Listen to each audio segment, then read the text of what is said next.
मेरा सौभाग्य है कि आप सबके समक्ष उपस्थित हो पाए हैं।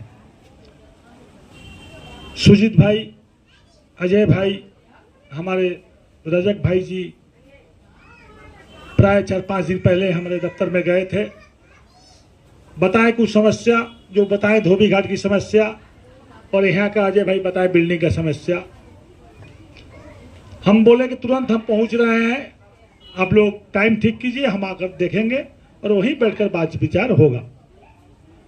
आज हम लोग आए हैं, मंच पर हैं हमारे अभिभावक, हम सबों का गार्जियन,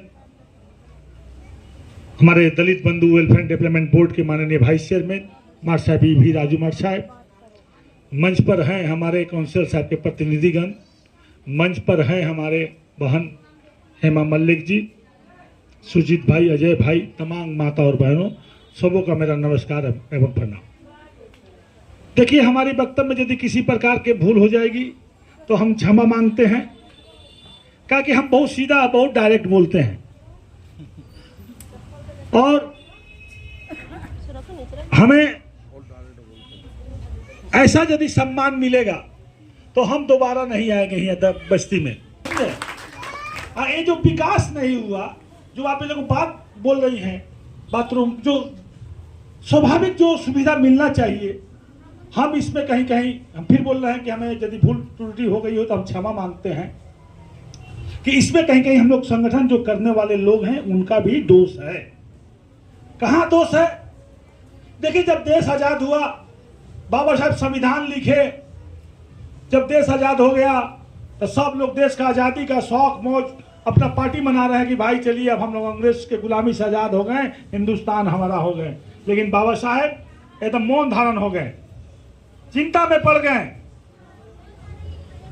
तो उनके बहुत करीबी लोग पूछा कि बाबा साहब आज पूरा हिंदुस्तान आज अंग्रेजों का गुलामी से आजाद पाया और आप चिंता में पड़े हैं। बोले चिंता इस बात की है, पूरे हिंदुस्तान के लोग आजादी मना रहे हैं और हमारे समाज के लोग बोल रहे हैं कि देश आजाद से हमको काम मतलब, हम तो कमाएंगे तो खाएंगे और नहीं कमाएंगे तो नहीं खाएंगे। ये तो महती नहीं जानते कि देश की आजादी के मूल्य क्या है। तो आज एक दलित बंधु बोर्ड पूरे हिंदुस्तान में, मैं धन्यवाद देना चाहता हूं इस मंच से माननीय मुख्यमंत्री को।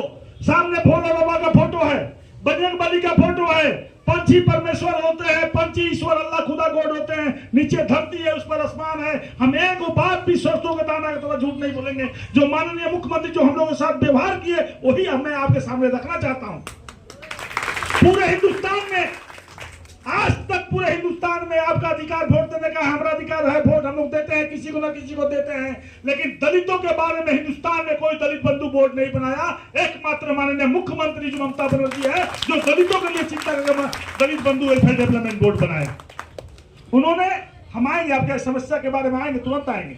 मैं बोर्ड के बारे में आपको बताना चाहता हूं। उन्होंने बोर्ड बनाया, उन्होंने चिंताधारा किया कि दलितों के लिए बोर्ड एक बनाना जरूरी है।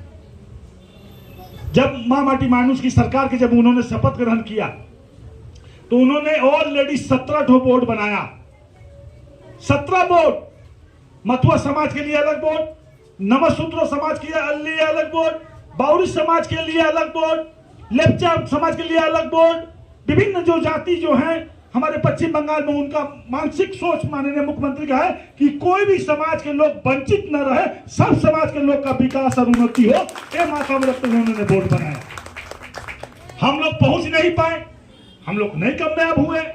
लेकिन आज जो ये आप लोग चेयरमैन साहब बोल रहे हैं, हमें बहुत खराब लगता है सुनने में। चेयरमैन साहब, हम कहीं बड़ के नेता नहीं है, हमने मोहरी साहब किया है चपदानी म्युनिसिपैलिटी में 2.5 साल। हम आपका घर का बेटा है, आपके घर का भाई है। हमारा मेहरारू आज चपदानी म्युनिसिपैलिटी में झाड़ू लगाती है, हमें बोलने में लाज नहीं है। हमारा भतीजा आज म्युनिसिपैलिटी में कूड़ा उठाता है, हमारा पूरा